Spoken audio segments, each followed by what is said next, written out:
सुप्रभात बच्चों आज हम नीति श्लोका नामक पाठ के शेष भाग को पढ़ेंगे। बच्चों, इस पाठ के पहले भाग में हमने इस अध्याय में दिए गए नीति के श्लोकों के बारे में पढ़ा एवं नीति संबंधी ज्ञान प्राप्त किया। अब आइए बच्चों, इस पाठ में दिए गए शेष श्लोकों को पढ़ते हैं एवं इनके अर्थ को समझते हैं। तुष्टो हि राजा यदि सेवकेभ्यः भाग्या तत्परं नैव ददाति किंचित् अहर्निशं वर्षति वारिवाह तथापि पत्रितयः पलाशः। जो इसका अन्वय देखिए, ही यदि राजा तुष्टः भाग्य तत्परं सेवकेभ्यः किंचित् नैव ददाति वारिवाह अहर्निशं वर्षति तथापि पलाशः पत्रितयः। अर्थात यदि राजा सेवकों पर खुश हो, यदि राजा सेवकों पर खुश हो फिर भी उनके भाग्य से ज़्यादा वह उन्हें कुछ नहीं दे सकता। जिस प्रकार बादल रात दिन बरसे तो भी पलाश को तो 3 पत्ते ही होते हैं। बच्चों, अगला श्लोक देखिए।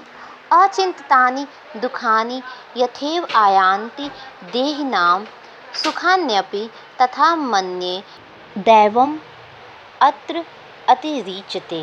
अर्थात यथा देहिनां, जिस प्रकार मनुष्यों के अचिंतानि अर्थात सोचने से एवं दुखानि आयान्ति दुख भी आता है तथा सुखान्यपि सुख भी आता है।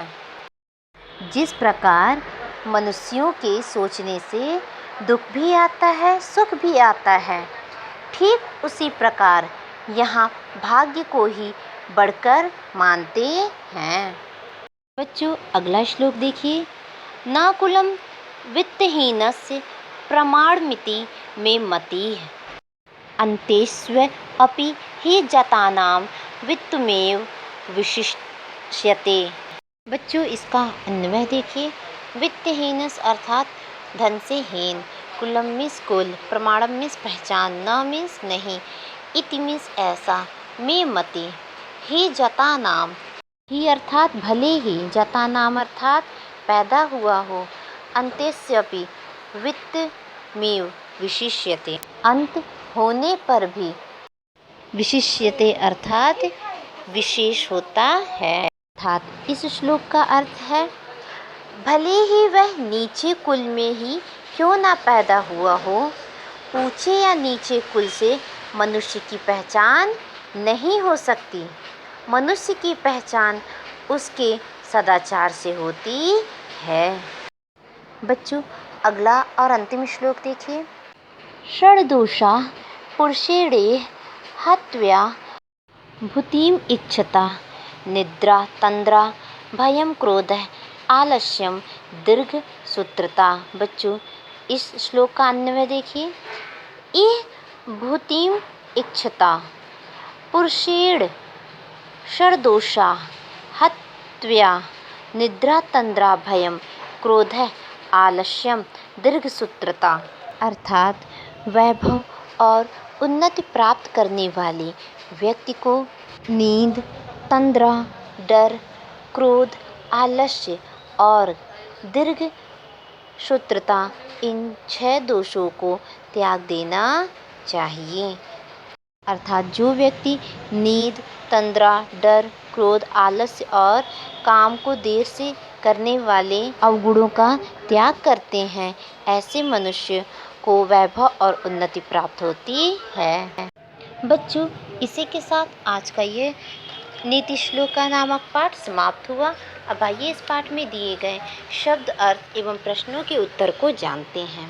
बच्चों, पिछले अध्याय में हमने कुछ शब्दों के अर्थ के बारे में जाना। आज हम इस अध्याय में बचे हुए शब्द के अर्थ को जानेंगे। पहला शब्द देखिए, पत्रितयः शब्द का अर्थ होता है 3 पत्तों वाला। आयान्ति, आयान्त शब्द का अर्थ होता है आते हैं। मन्ये, मन्ये शब्द का अर्थ होता है मानता हूँ। अतिरिच्यते शब्द का अर्थ होता है बढ़कर है। जाता नाम शब्द का अर्थ होता है पैदा हुआ। इह शब्द का अर्थ होता है इस लोक में। भूतिम शब्द का अर्थ होता है कल्याण। तंद्रा शब्द का अर्थ होता है आलस्य। पलाश शब्द का अर्थ होता है केशों के फूल। देहिनाम शब्द का अर्थ होता है मनुष्यों के। दैवम शब्द का अर्थ होता है भाग्य। वित्तहीन से शब्द का अर्थ होता है चरित्रहीन का। अंतेश व अपि शब्द का अर्थ होता है अंत होने पर भी। हात्व्या शब्द का अर्थ होता है छोड़ने के योग्य। इच्छता शब्द का अर्थ होता है चाहने वाले के द्वारा। दीर्घ सूत्रता शब्द का अर्थ होता है काम को समय पर पूरा ना करना। अब आइए बच्चों इस पाठ में दिए गए प्रश्नों के उत्तर को जानते हैं। तृतीय श्लोकस्य आधारे निम्न प्रश्नानाम उत्तराणि लिखत अर्थात तीसरे श्लोक के आधार पर निम्न प्रश्नों के उत्तर लिखिए। प्रश्न संख्या 1 योग्यतायाः प्रधानम चिह्नं किम कथ्यते अर्थात योग्यता को प्रधानता देने वाला चिन्ह क्या है। बच्चों इस प्रश्न का उत्तर हमें एक शब्द में देना है, अतः इसका उत्तर है वासः। प्रश्न संख्या 2 समुद्रः विषं कस्मै अयच्छत् अर्थात समुद्र का विष किसको मिला। बच्चों इस प्रश्न का सही उत्तर है दिगंबरम अर्थात समुद्र का विष दिगंबर अर्थात भगवान शंकर को मिला। प्रश्न संख्या 3 किम न विचारणीयम अर्थात क्या विचार नहीं करना चाहिए। बच्चों इस प्रश्न का सही उत्तर है वाससैवं न विचारणीयम।